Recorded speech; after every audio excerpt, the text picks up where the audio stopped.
On my return to the front late one morning in June, I took up my regular observation post a few feet to the right of a soldier manning one of the powerful new MG-42 machine guns. Because the MG-42's exceptionally high rate of fire made it impossible to differentiate the shooting of its individual bullets, the machine gun produced a very distinctive noise, more closely resembling a cloth being ripped than a weapon being fired. Yet, perhaps its greatest asset was that the weapon would nearly always operate reliably, even in muddy conditions like those at the Volkhov. As was commonly the case, the posted infantryman was unfamiliar to me, and we engaged in little conversation, other than to remark on enemy movement.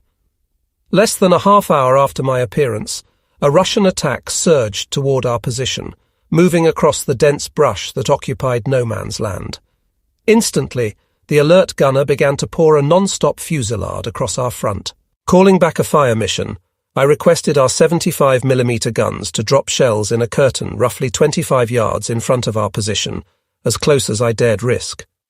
With the Red Army troops still closing on our location, I added my MP-40 submachine gun's fire to the torrent of bullets spilling from my comrade's machine gun. Despite the absence of any return fire and the lack of any clearly visible targets in the thick foliage, the gunner and I raked our weapons over the entire field in front of us as shells from our heavy guns began to slam down in support. When the barrel of the MG-42 finally overheated from the relentless firing, the soldier yanked it off and tossed it into a puddle next to us, producing a cloud of steam. Locking a fresh barrel into the machine gun, he started blazing away again. Already the gunner stood in a mound of empty shell casings. Perhaps half an hour passed with no let-up in our fire.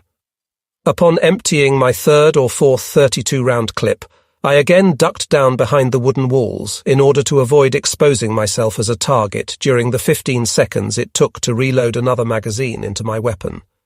At that moment, I became aware that the machine gun had grown silent, but assumed that the gunner was also reloading or again switching the barrel of his weapon.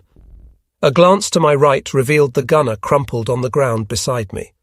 A second later, I spotted blood running from a hole in his temple just under the rim of his helmet. The shot that killed him had not been audible in the din of combat, but its precision made it instantly obvious to me that it came from a sniper's rifle.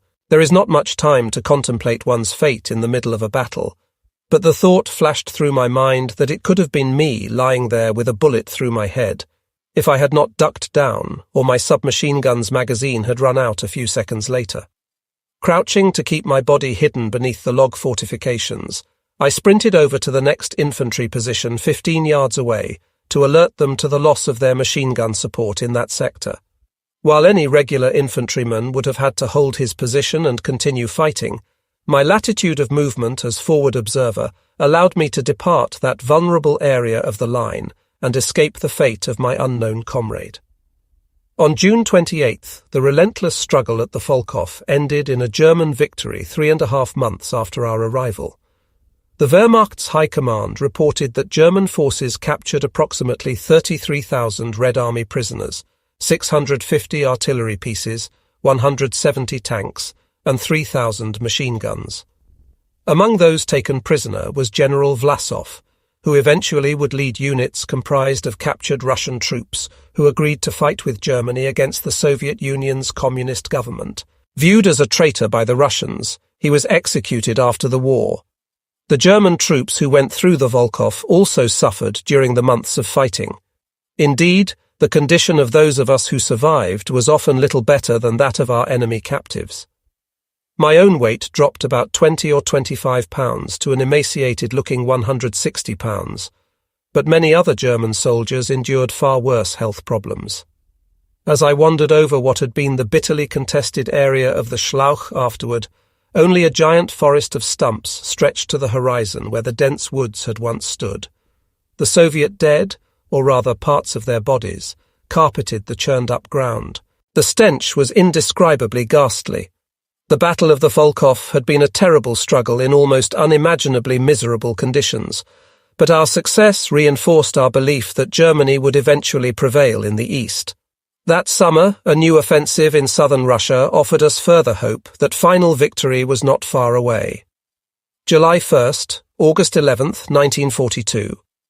On July 1st, 1942, the 58th Infantry Division was transferred roughly 75 miles northwest to the perimeter of the Oranienbaum Kessel, roughly 15 miles west of our old position at Uritsk.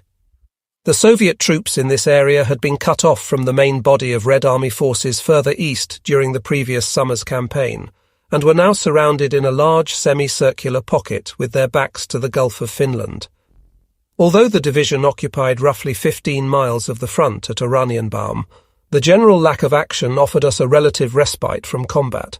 Just after our arrival, the company commander presented me with the Infantry Sturmabzeichen Commendation for close combat. As was the case with many other medals, this was received for an accumulation of combat service rather than for a specific action. Although no major fighting took place at Oranienbaum, our heavy guns assisted in repulsing infiltration attempts by squads of Red Army soldiers about once a week. According to captured prisoners, the primary purpose of these raids was to seize one of our highly effective MG-42 machine guns that I had recently witnessed in action for the first time at the Volkhov. Raiding parties also crossed no man's land from our side, just as at Uritsk. Ranging in strength from 12-man squads up to rare 100-man units, these teams conducted reconnaissance of the enemy's positions and attempted to capture prisoners for intelligence purposes. When these forays took place, I remained in constant readiness to call upon our company's guns to protect their retreat in case they encountered trouble. In most situations, this support was not necessary, but our howitzers helped rescue the situation 2 or 3 times. Despite occasional fighting, the 2-month deployment at Oranienbaum permitted our division badly needed time to recuperate and receive replacements. Our 3.5 months of uninterrupted combat at the Volkhov had been unusual. In normal circumstances, troops engaged in intensive combat were permitted a rest after 3 or 4 weeks of heavy fighting. On a relatively inactive front, such as Oranienbaum, troops spent perhaps 80 or 90% of their time at the front. Despite rare rotations to the rear, we did sometimes have time to play a card game or write a letter in our bunkers. As in many other ways, our heavy weapons company was relatively better off than a regular infantry company in terms of the proportion of time that we spent on the front lines versus time in the rear. On August 1st, the Army promoted me to corporal, Unteroffizier. A week later, I was awarded the Winter Medal, which we referred to as the Frozen Meat Medal, for surviving the bitter cold that had killed so many. More importantly, I was granted a long overdue 3-week leave from duty on August 11th. Departing Oranienbaum, I set out on the roughly 1,000-mile journey back to Germany. Having last seen my family and Annalisa in November 1940, it was hard for me to believe that I was finally returning.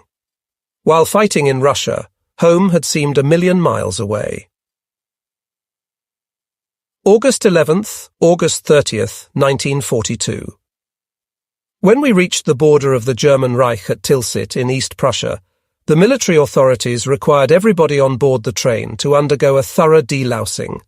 All our clothes and belongings were treated with steam in a large chamber, and we took long showers in hot water. Free of all pests, we proceeded into Germany. The sense of relief that I experienced upon getting out of Russia was overwhelming.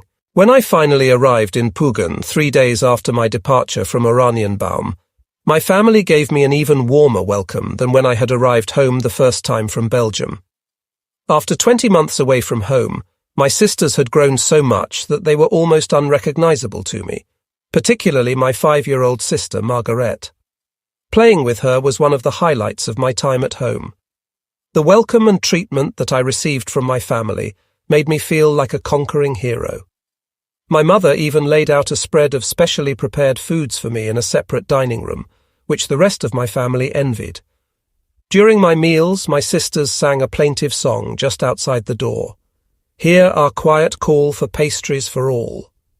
Even with the large number of German men now serving in the armed forces, soldiers continued to be treated with great respect by the public. Proud of my military service at the front, my mother encouraged me to put on my uniform before we left for a shopping trip in the nearby town of Salzwedel. Despite their best efforts, It was impossible to settle into the pleasant patterns of life with my family, as I had done after the French campaign. When a soldier came home from the war in Russia, he was a different person. At a certain level, the psychological strain of living in constant danger during combat lingered inside me.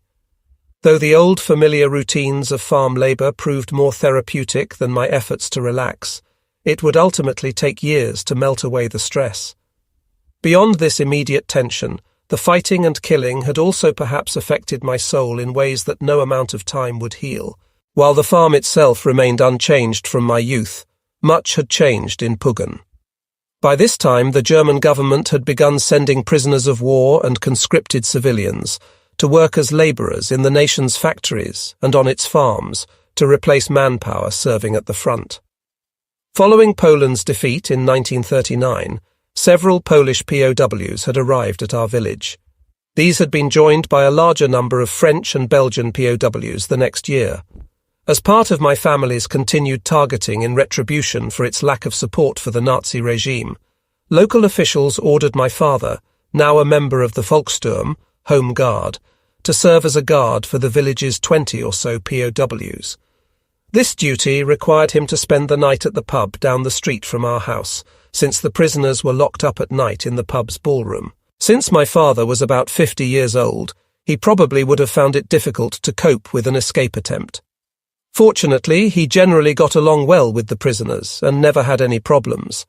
One of the Belgian POWs later told my father, "Well, Herr Lübeck, you will not have to be a watchman very long. In the near future you will be the prisoner and we will be the guards." Under this labour programme, the local authorities provided my family with a Polish POW named Zygmunt, a factory worker from the Polish city of Lodz. Treating him as they would any German farmhand, my family worked beside him in the fields and never encountered any problems. Though government regulations stipulated that POWs should eat separately from German families, my mother ignored them and regularly set a place for Zygmunt at our dining room table. Eventually, the authorities permitted the POWs to live out on the farms, if there was a space where they could be safely confined. Obtaining special permission, my family gave Zygmunt a room in the Altenteil, my grandparents' former home. This positive experience with Zygmunt was repeated later in the war with 2 Belgian POWs, whom the government supplied to my family as farm labour. Despite such changes, life in Pugan still appeared almost normal, and the war seemed far away for those not engaged in the fighting. In the middle of my 2-week visit with my family, I departed Pugan on August 21st to see Anneliese in Hamburg. Despite the passage of 2 years since we had last spent any significant time together, our increasingly frequent exchange of letters had brought us closer, though she still remained engaged to the florist's son. Arriving in Hamburg, I met Anneliese not far from the florist shop in the arcade across the Ulster River from City Hall, where she had been working since leaving her position at the shop in the city's main train station earlier that spring. In the half a day that followed, we quickly recaptured the intimacy of our early relationship as we talked and strolled around the city. Our time together was everything that I had imagined while I had been frozen in the snow at Uritsk and mired in the mud at the Volkov. From the moment I saw Anneliese again, I began to think seriously for the first time that she would make a wonderful wife, even if she was engaged to someone else. Unable to conceal my sentiments, I told her, "I am sorry, I do not want to interfere. But I still love you." What she chose to do was her decision, but it was important to me that she understood my feelings for her. Just before I boarded the train to return to Pugan for the remaining week of my leave, Anneliese handed me a gold cloverleaf talisman, promising it would bring me good luck. Placing the gift in the breast pocket of my tunic, I felt confident that it was only a matter of time before we would get back together. Yet we both now recognized that a soldier's fate on the battlefield was very uncertain. Even with the widespread optimism over the German advances toward the Volga and the Caucasus that summer, it was clear that many soldiers would not be coming home to their loved ones. By the time of my return from my 3-week furlough at the beginning of September, part of the 58th Division had been transferred about 70 miles south of Leningrad to a position on the north shore of Lake Ilmen, located only about 15 or 20 miles south of the Volkov battlefield.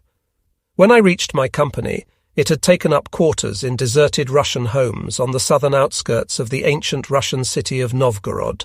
Our mission to help guard the far northern coast of Lake Ilmen against any potential amphibious operations from the Soviet-held eastern shore was a relatively easy assignment. Even if the Russians somehow managed to conduct a surprise amphibious landing in company or battalion strength, the natural defensive advantages of our position made us confident we could easily push them back into the water before they were able to establish a secure foothold. We remained vigilant, but there was little genuine concern about an attack. On October 15th, the 154th Infantry Regiment was redesignated the 154th Grenadier Regiment. This change nominally reflected the augmentation of its overall firepower through an increase in heavy weapons such as machine guns and large mortars. In reality, any increase in firepower could not fully compensate for the regiment's attrition of manpower that had reduced our overall strength by at least a battalion. Retaining a strong sense of pride in our unit, we saw little significance in the redesignation. Despite our continued regular training exercises, our assignment to a quiet sector permitted us more time to relax. While the weather remained warm enough, some of us laid beside the shore of Lake Ilmen. It almost felt like an extension of my leave, as I sat in the sun reading letters from home. Following my visit to Hamburg, the pace of my exchange of correspondence with Annalisa had increased. Within weeks, I received the news that I had been hoping for. Annalisa had decided to break off her engagement and build a relationship with me. Ironically, having just won back her heart, I proceeded to lose the gold cloverleaf charm she had given me for luck. Though Novgorod was just a 15-minute walk from our position, I only once ventured into the city to wander its deserted streets. Typical of most Soviet communities, it was mainly filled with small wooden shacks and plain concrete buildings. Only the large bronze sculptures located in the central plaza near the town's city hall made a favourable impression on me. My visit to one of the city's onion-domed churches, so characteristic of Russia, presented a mixed picture. While its exterior remained relatively intact, the church's dilapidated interior had been used to store grain or beets. This sacrilegious vandalism reinforced my view of the communists as barbaric atheists who posed a grave danger to Europe's Christian civilization. Meanwhile, other soldiers from my regiment took advantage of our location on the lake to go fishing. Instead of using rods or nets, they would toss standard kilo-sized blocks of explosives into the water, causing stunned or dead fish to rise to the surface for easy retrieval. In a tragic incident, 4 soldiers fishing this way were killed when they accidentally blew up their own boat.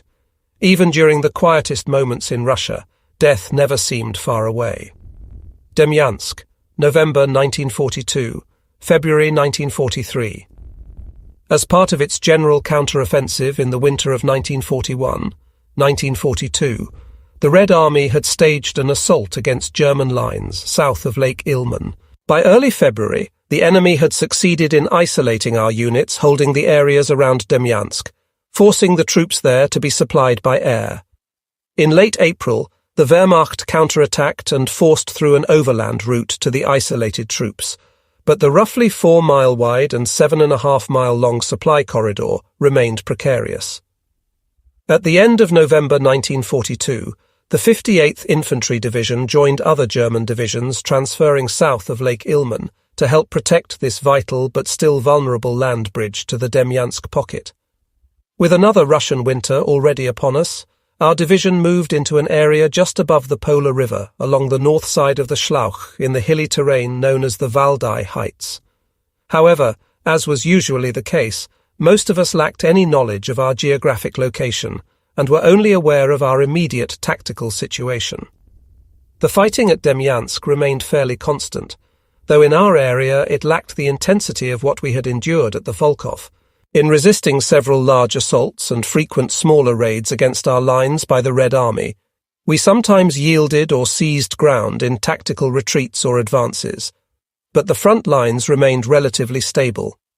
While these operations were of much greater consequence, it was the small personal encounters that most stood out for me.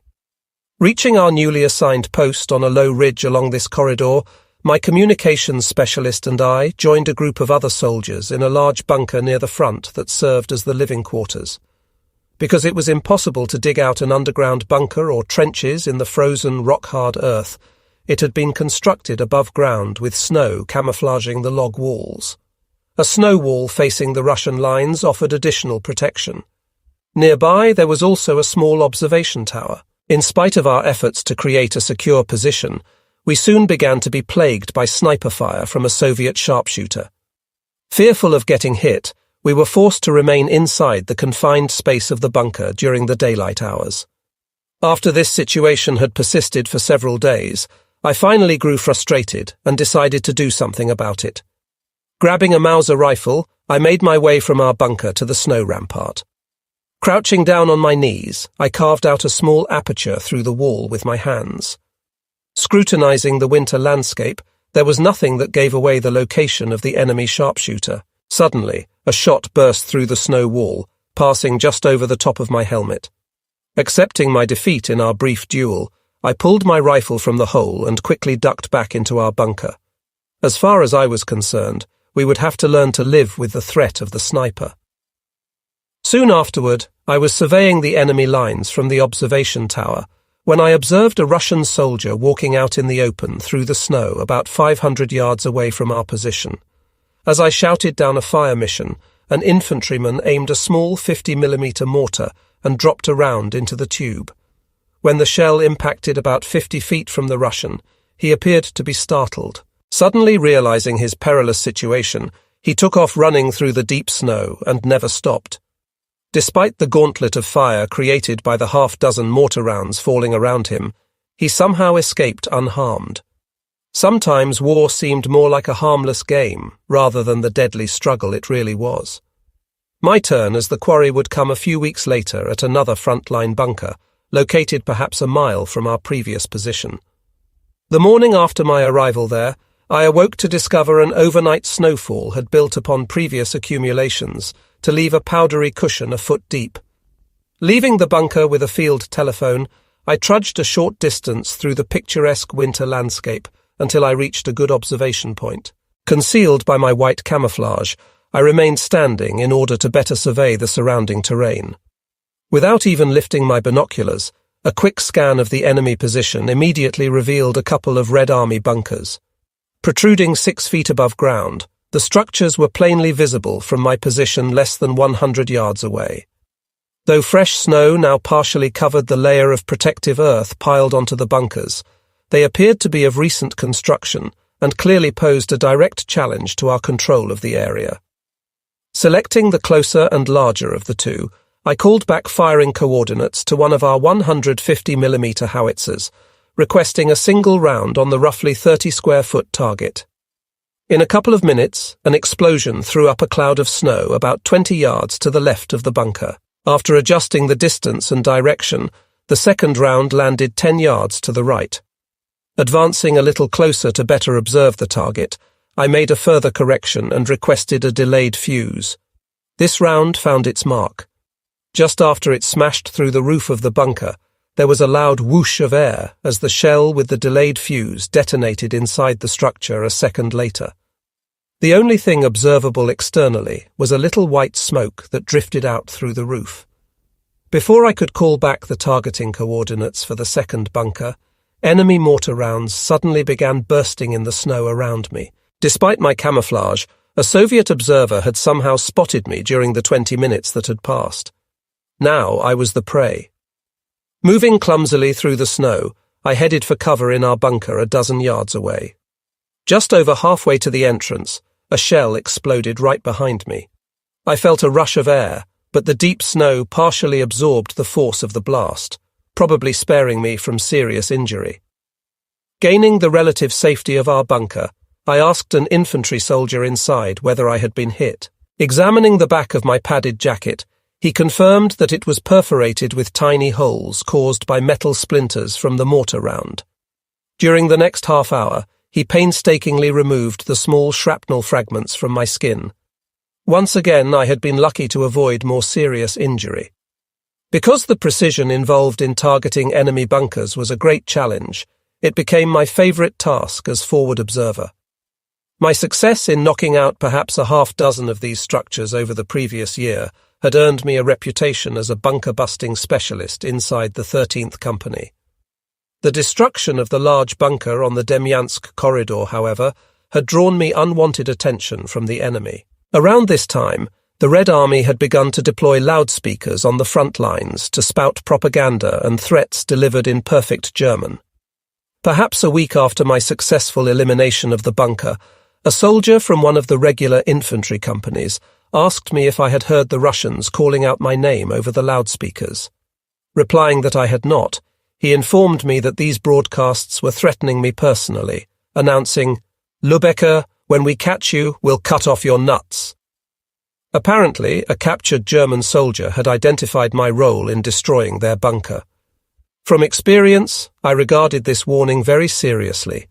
In at least one recent instance, the Russians had castrated a sergeant and a corporal captured from one of our regiment's infantry companies. We discovered them the next day, dead from loss of blood. Such brutality reinforced our determination to avoid being taken prisoner by the Red Army at all costs, even if we had to take our own lives to escape that fate. This mentality was totally different than the mindset we possessed during the French campaign. If surrounded by French troops, I would have surrendered with confidence that I would be treated humanely. Realizing that the isolated position at Demyansk was a strategic liability, the Army's High Command began withdrawing equipment in early February 1943. On February 17th, it officially ordered the evacuation of the pocket to begin. Though under intense pressure from Soviet forces, the German Army conducted an orderly retreat. The 58th Infantry Division pulled out of the area on February 24th, March 1943.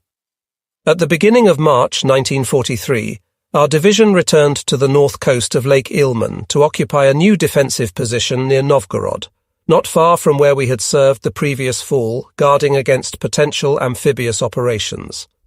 Now the thick winter ice covering Lake Ilmen provided a hard crust across which Russian forces could carry out land operations.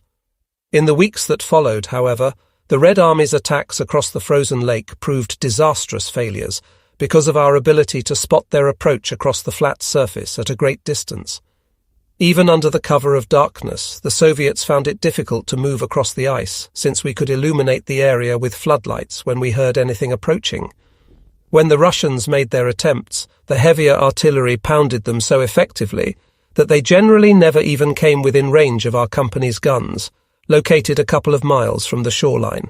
As the artillery shells shattered the lake's ice shell, men and equipment would slide into the freezing waters below. In a battalion-sized attack against the regiment positioned next to us, the Red Army employed a number of large motorized sleds, apparently intending to cross the frozen lake before our forces could react. This particular assault did succeed in reaching our lines, but the enemy was soon repulsed with heavy casualties. The relative security of our position at Novgorod allowed us a little time to relax. Among the German troops, perhaps the most readily embraced feature of Russian culture was the banya, bathhouse, typically built about 50 yards behind a Russian home. After steaming ourselves inside, we would exit the banya to cool ourselves in the snow. On one of these occasions, someone started a snowball fight. Still naked, we engaged in a running battle in the frozen winter landscape, momentarily forgetting the real war. Despite the Wehrmacht's successful evacuation of the Demyansk pocket to more defensible positions, and small tactical victories like those we achieved at Novgorod, our previously high morale slowly began to decline in 1943. For Army Group North, the war had definitively shifted to a defensive struggle to hold the gains achieved in 1941, while the Soviets now held the military initiative. We were also aware of the catastrophic fate of the German Sixth Army at Stalingrad, far to the south. After being encircled by the Red Army in November 1942, its survivors were finally forced to surrender in February. So great was the magnitude of the calamity that even Goebbels' propaganda ministry did not attempt to conceal it. Also, while the war in Russia took a mounting toll of casualties among German troops, our families back home began to increasingly suffer from Anglo-American bombing raids.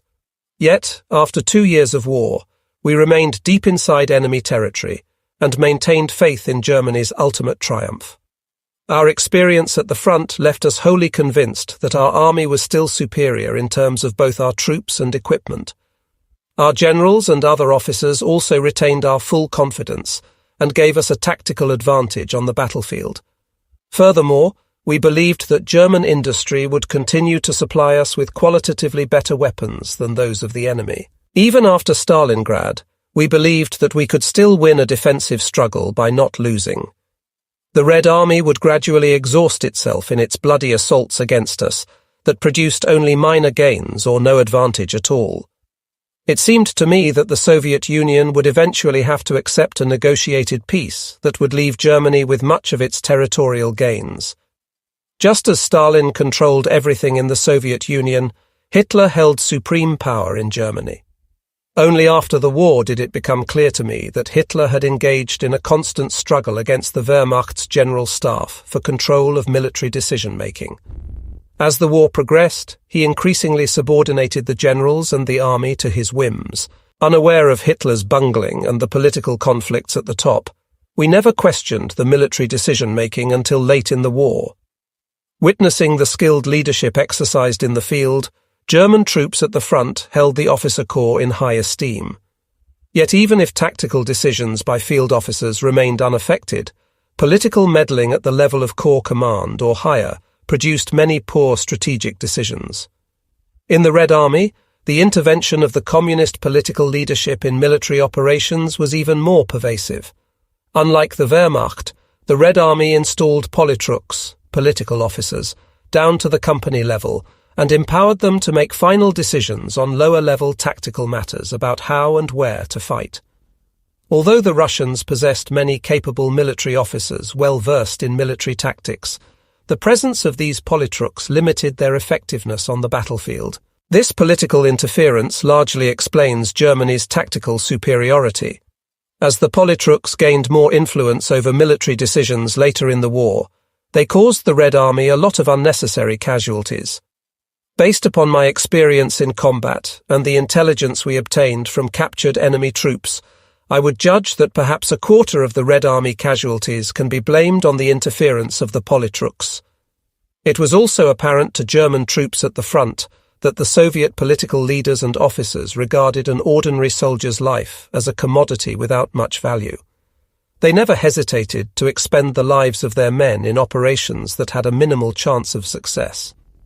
The Red Army sometimes, or possibly most of the time, fortified its troops with vodka to instill a sense of confidence in soldiers who often faced daunting odds. As we witnessed at the Volkhov, there were instances where a portion of the Red Army troops in an attack would even begin moving forward unarmed, with orders to retrieve weapons from those who were killed in the advance.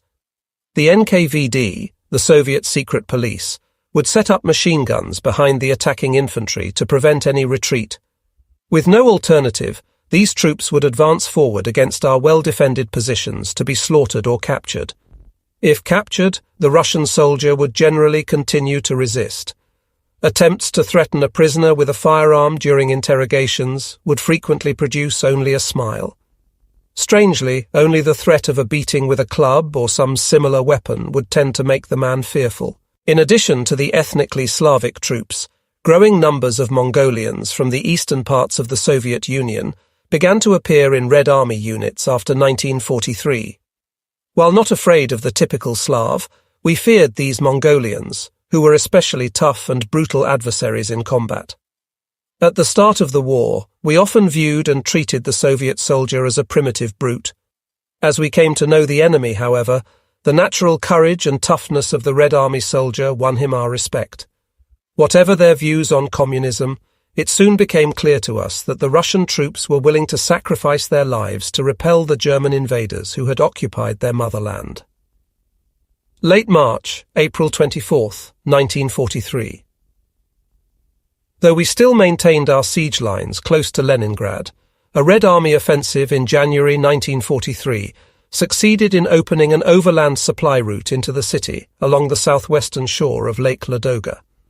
In mid-March, the Soviets began the Second Battle of Ladoga in another push against the German lines east of Leningrad.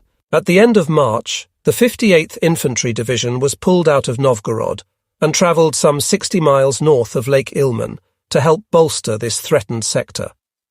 When our division reached the front line near the town of Krasny Bor, just south of the Neva River, we were placed into a reserve position behind the Spanish Blue Division, which was fighting in Russia as a German ally. By this time, the 13th Company had gone through a couple of further changes in leadership. With 2nd Lieutenant Munsterman and his successor, 2nd Lieutenant Jürgens, both promoted to command battalions in our regiment, 2nd Lieutenant, Reichardt had now been placed in charge of our company. Perhaps in preparation for future promotion, Reichardt designated me to serve as the informal liaison between our heavy weapons company and the Spanish forces stationed in front of us. Beyond coordinating the use of our heavy guns to support the Spanish in case of a Soviet attack, I dealt with any other issues that might arise between our company and their division. There was a generally good relationship between the German and Spanish troops, but we felt uncertain about the Spanish soldiers' capability on the battlefield. Their heavy losses in the preceding months of combat in this sector reduced our confidence in their ability to resist a serious Red Army attack. When Soviet artillery fire began to pound the Spanish positions a couple of days later, our company immediately went to the support of the Spanish troops with our howitzers and recently issued 105mm mortars. Despite our best efforts, the Russian assault sent a portion of the Spanish troops reeling backward. In response to the crisis, our regiment's seasoned infantry quickly moved forward and counterattacked to prevent the initial enemy penetration from developing into a full-scale breakthrough. Within a couple of hours, our troops had forced the Red Army to retreat and had stabilized the front lines. In the weeks of relative quiet that followed, we were permitted some much-needed rest behind the front. As in other regions of Russia, the villages around Krasny Bor were mostly only a stretch of road with houses along either side. The Red Army had burned down many homes and villages during their scorched earth retreat early in the war, but a few structures close to our position remained intact. A group of us from my company were temporarily quartered in one of these surviving Russian homes for a few nights. Though normally billeted in unoccupied residences, in this instance we shared the small house with its residents, 2 women in their 30s or 40s and their children. In fact, these were the first Russian women I had seen since we had been stationed in Uritsk over a year earlier. As was usually the case with the Russian civilians we encountered, they appeared almost apathetic about our presence. During this period of relative quiet at Krasny Bor, a number of soldiers in my regiment made use of a nearby Russian banya to relax. This led to unexpected tragedy when soldiers from the Spanish Blue Division decided to engage in target practice with a machine gun in the same location. Opening fire, they accidentally killed all 4 Germans who had been relaxing inside the bathhouse. Although this incident naturally caused some bitterness toward the Spanish, most of us had grown so accustomed to death that we were almost desensitized. April 24th, May 15th, 1943. 3.5 weeks after our arrival at Krasny Bor, I received my second furlough from duty in Russia and departed on April 24th for the long trip home to Germany. Despite the warm welcome that I received from my family, coming home from the fighting in Russia remained a difficult experience. Over the first week or so, I could not connect to civilian life at all. During the day, my mind was still at the front as if I had never left. My nights were filled with dreams of combat. Only a couple of weeks into my leave did I slowly begin to readjust, but by then, of course, I had to return to the front. Still, whatever difficulties I experienced, it was always wonderful to be home. On May 8th, Annalisa came to Pugan for her first visit with my family. Since breaking off her engagement to the florist's son, our relationship had continued to grow more intimate. On walks around the farm, we talked about our future plans. Though marriage was still not imminent, it was already apparent to my family that eventually we would wed. Everyone in my family thought very highly of Annalisa. My sisters treated her like a sister, and my mother adored her. Only my father expressed any concern about our plans. He liked Annalisa personally, but had been trying to convince me that a man with my prospects could make a better marital connection by pursuing a woman from a wealthier background. His concern for my financial future reflected our own family's monetary difficulties during the Great Depression, but I did not agree with regarding marriage from a purely material point of view. Upset that he was attempting to meddle in what was a highly personal matter, I told him bluntly, "Dad, this is my decision. I love this woman and am going to marry her. You are not going to interfere." He never again questioned my judgment. At this time, Annalisa was still working at the flower shop across from Hamburg City Hall. However, the previous January, she had volunteered to enter training as a Red Cross nurse, feeling she had a patriotic duty to make a more direct contribution to the war effort. Shortly after her visit with us, she would start a 3-month training course at a hospital in Hamburg. As Annalisa headed back home and I set out on the journey back to the front on May 12th, we parted knowing that it was not only me who would soon be at risk. May 15th, July 24th, 1943. If readjustment to life at home was difficult for me, the separation from loved ones to return to the front was infinitely worse. As my train travelled down the miles of track, it was impossible not to dwell on the memories of Annalisa in my arms and the time spent together with my family, uncertain if I would live to see them again. Those first mid-May days back at the front at Krasny Bor were among the worst that I experienced as a soldier, especially since I was going directly into combat. Normally, the familiar pattern of trench warfare would again become my daily reality after about a week or so back at the front, but on this occasion my efforts to leave home behind failed. When a soldier's mind is focused on thoughts of home, he can become careless and highly vulnerable to injury or death. In an effort to compensate for my distraction, I sought to exercise an especially high level of caution during this period. Even though our lines at Krasny Bor shifted little, our company fought in a number of small and large actions against the enemy forces posted across from us. During this period, the Russians would sometimes stage attacks that seemed designed to acquire our food supplies as much as to occupy our positions. When the Soviet troops broke into our trenches, we would often fall back a couple of 100 yards while they went into our bunkers to pilfer our food stocks. With time to regroup, we would organize a counterattack that threw them back out of our positions, almost as if we were operating on a tacitly agreed schedule. Of course, some days stand out. On Sunday, June 17th, I turned 23. Normally, birthdays at the front received little recognition. On this occasion, 2nd Lieutenant Reichardt, the company commander, took note of mine and presented me with a bottle of cognac. He also used the rare calm at the front to hold our first church service since the start of the war in Russia, almost 2 years earlier. Such respites from the conflict never lasted long. Sometimes the war would strike unexpectedly. As I was walking among some large trees behind our lines on a quiet day, I heard the distant boom of an enemy artillery piece. Keeping my ears tuned to the whistle of the incoming round, I suddenly realized that it was coming close, very close. Instantly flinging myself flat, I pressed my body down into the rain-soaked earth. In that brief moment, while I awaited its impact, life or death seemed equally possible. My ears had not deceived me. The shell landed only 3 or 4 feet away from my prone body, but fortunately plunged deep into the mud before detonating. Incredibly, the explosion left me covered with mire, but otherwise unhurt. Even when we slept, combat often filled our dreams. One night I came partially awake in our bunker, mistakenly believing in my still semi-conscious state that we were under enemy attack. Snatching a hand grenade, I yelled, "The Russians are coming!" Fortunately for me, my communications specialist was fully alert and managed to yank the grenade from my hand before the pin was removed. Because we were down in a bunker, there was no way I could have gotten rid of it in time. In that confined space, the blast would have killed us both. Even though my assistant was my subordinate, rank mattered little in such a situation. At that moment, he was simply a comrade who was looking out for me, just as I would look out for him. As the weeks at the front passed, my time at home came to seem like a far-off dream, though Annalisa remained constantly in my thoughts. For her 22nd birthday on June 29th, I arranged to have a dozen red roses sent to her.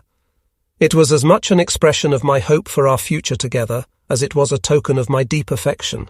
While my correspondence to her was mostly devoted to expressing my feelings, I would sometimes make passing mention of our combat operations in terms that would pass the censor's scrutiny. In a letter to Annalisa on June 20th, I referenced a duel between our howitzers and Soviet artillery. Writing on July 10th, I noted that our howitzers and mortars had successfully repulsed an assault by the Russians against our position. Such engagements were routine for us and otherwise soon forgotten. July 24th, September 4th, 1943. On July 22nd, the Red Army initiated the Third Battle of Ladoga, renewing its struggle to break the German siege lines east of Leningrad in the area close to the lake. 2 days later, our division was rushed the 15 miles from the Krasny Bor sector to a key position beside the Neva River in an area known as the Sinyavino Heights. This placed us about 4 miles southeast of Lake Ladoga and 3 miles northwest of the critical rail junction of MGA. The 58th Division soon experienced some of its heaviest fighting of the war as the Soviet 67th Army attempted to seize the high ground from us. The struggle on August 4th was particularly brutal. The 154th Regiment's attempt to regain the ground it had lost had to be broken off after the counterattack met with stiff enemy resistance and heavy losses. On August 8th, we experienced more tough fighting that tied me down in a foxhole for hours. On a generally quiet day a short time later, a strange episode occurred as I was tramping along a dirt road on the way from my front-line position to my rear bunker about a mile behind the front. As I approached the area just behind our howitzers, a young German second lieutenant wearing an unsoiled uniform came strolling up the road toward me from the north. This immediately struck me as odd, since the German army had no units located in that direction. While I was baffled by his presence in the area, the officer did not appear nervous or exhibit any suspicious behavior. As we passed one another, he cordially returned my salute, and I dismissed my apprehensions. 2 hours later, Soviet heavy artillery slammed 50 or 60 shells into our position with pinpoint accuracy. Only our deeply dug set of entrenchments prevented the bombardment from causing any casualties or damage to the howitzers. Instantly, my mind flashed back to the mysterious German officer. In retrospect, I concluded that he must indeed have been a Russian agent gathering intelligence. His close-up scouting of our position would explain the enemy's ability to target our camouflaged positions so precisely. Convinced of my failure to identify a spy, I silently vowed to be far more wary of anything unusual in the future. On an afternoon a few days later, I headed up to the front line to join my close comrade Sergeant Schutter, who had begun interchanging with me as our company's FO. Becoming suspicious about the unusual quiet that followed the recent artillery attack, he warned me that the Red Army might be preparing another assault. Deciding to study the enemy position myself, I climbed up the branches of a pine tree at the edge of the forest about 100 yards behind our trenches. In case any targets appeared, I hauled along a field telephone. Perhaps half an hour after I reached my perch about 20 feet up, 4 Soviet T-34 tanks suddenly appeared from the northeast and began a slow advance across the flat ground directly toward my location in the tree. Soldiers were riding on top of the tanks, which were followed by a large number of additional infantry on foot. While our company's heavy guns were not designed to serve in an anti-tank role and lacked armor-piercing rounds, I knew from long experience that it was possible to accurately target the fire of the guns into an area about 10 square yards in size. With a chance to halt the advance before it progressed any further toward our regiment's position, I used the field telephone to direct one of our 150mm guns to fire a round against the closest T-34, about 500 yards to my front. Falling just to the left of the target, the first shell's blast knocked the enemy troops from the tank, but failed to damage the vehicle. After redirecting the howitzer to shift its fire to the right, the next round fell short of the tank. The third shell landed very close, missing the T-34 by only a few feet. Receiving a further correction, the gun crew fired a fourth round. When the shell detonated against the turret, the tank instantly ground to a halt. Seconds later, a small plume of white smoke began to drift from the vehicle. Shifting my attention to a second T-34 about 20 yards behind the destroyed one, I called in a fifth round. Smashing into its treads from the side, the shell's explosion immobilized the vehicle, forcing its crew to jump out and run for cover. The third Soviet tank in the group immediately ceased its advance, while the fourth one began to retreat. As this assault ended, a larger group of around 15 tanks momentarily came into view 1,000 yards behind the scene of the attack before moving out of sight behind a hill. Unsure whether this larger armoured force would renew the advance, I telephoned back to headquarters to make our new regimental commander, Colonel Oberst Hermann Heinrich Behrend, aware of the situation. "Where are you?" he demanded before I could even speak. "I am in a tree right behind the front line," I responded with some trepidation. "What the hell are you doing up there?" he yelled back, obviously concerned that I would place myself in such a vulnerable position. Informing him that we had stopped an armoured attack probing our defences, I warned that significant tank forces were massing behind it and might conduct another assault. After requesting details on the number of tanks and their location, he indicated that he would pass along the intelligence to divisional headquarters and then hung up. Once their initial thrust had been halted, the Soviets did not, however, attempt to renew their attack on our sector of the front. Despite my thrill at knocking out the tanks, there was still a danger that the enemy would spot me the longer I remained in my exposed position. Yet climbing down the tree in the daylight would greatly increase the risk of attracting the attention of a Russian sniper or machine gun crew. In this dilemma, my only choice was to wait for the cover of darkness. When dusk finally fell about an hour later, I made a rapid slide down the trunk and headed for safety in the rear. Reaching the gun crew, I passed along news of our small triumph.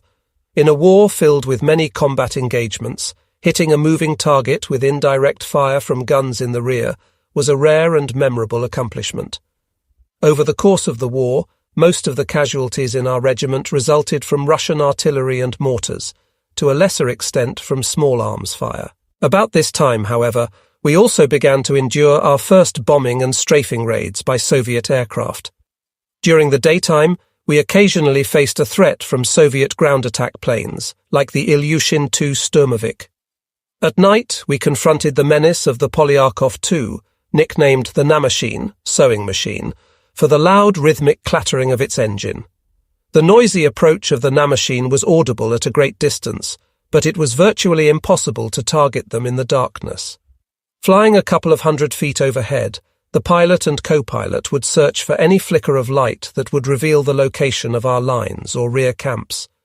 Despite efforts to black out everything on the ground, there was bound to be someone who would light a cigarette or use a flashlight that the enemy could spot. Once locating a potential target, the Soviet pilots often cut their engines in order to glide silently over the spot before dropping their bombs on the unsuspecting targets below. The day after one of these nocturnal raids by a Namashine, not long after the tank battle, I was again up front operating as forward observer. Immediately after directing one of our 150mm howitzers to fire a round against an enemy target, I instead heard an enormous boom from the direction of our heavy guns in the rear. The mystery was soon revealed. A misfiring shell inside the barrel of the howitzer had caused an explosion that detonated the shells stacked next to it, killing the 5-man gun crew and obliterating everything in the vicinity. Though unable to get back and observe the scene myself, I was told that only a large crater remained. This malfunction could have resulted from faulty workmanship or sabotage in the manufacture of the shell, but I was convinced it resulted from the phosphorus dropped on our position during the previous night's air raid. A corrosive particle of the phosphorus could have burned a small hole in a shell that went undetected during its loading. Unfortunately, a sudden change in the battlefield situation within hours of this accident forced my company to pull back from the position without conducting an adequate investigation. Earlier combat in the area of the Leningrad siege had primarily involved stationary trench warfare similar to that experienced on the Western Front in the First World War. In contrast, the combat near the Neva was more fluid and more bloody. Frequently there were sudden shifts in the front lines, as both sides in turn retreated and counterattacked. As always, the 13th Company experienced a much lower casualty rate than the 154th Regiment's regular infantry companies, since the majority of our personnel served in the rear handling our heavy weapons. Even though my assignment as forward observer placed me on the front line, my freedom to avoid or pull out of more hazardous areas gave me a significant advantage over the regular infantry, as the earlier incident with the sniper at Volkov demonstrated. Back in Germany, where Annalisa was completing her nursing training, she and other civilians had begun to experience firsthand the horror of war. Frequent Allied air raids by large bomber formations now often forced her and the other members of her household to take refuge in the basement of her father's home in Hamburg. At the end of July 1943, I heard on the radio that the Allies were repeatedly targeting Hamburg with powerful airstrikes. Employing hundreds of planes in the first of a series of massive area bombings of German cities, the enemy dropped large numbers of incendiary bombs that ignited multiple blazes. Heat and strong winds soon whipped these into a firestorm of unprecedented scale that killed about 40,000 people and devastated much of the central part of city. In the aftermath of the attack, all mail to Hamburg stopped for a couple of weeks, leaving me deeply concerned. A long 3 weeks later, I received word that Annalisa and her family had survived. By the time her letter reached me, Annalisa had meanwhile completed her basic nursing training and been transferred up to a hospital at St. Peter-Ording on the North Sea coast, a location where she would be much safer.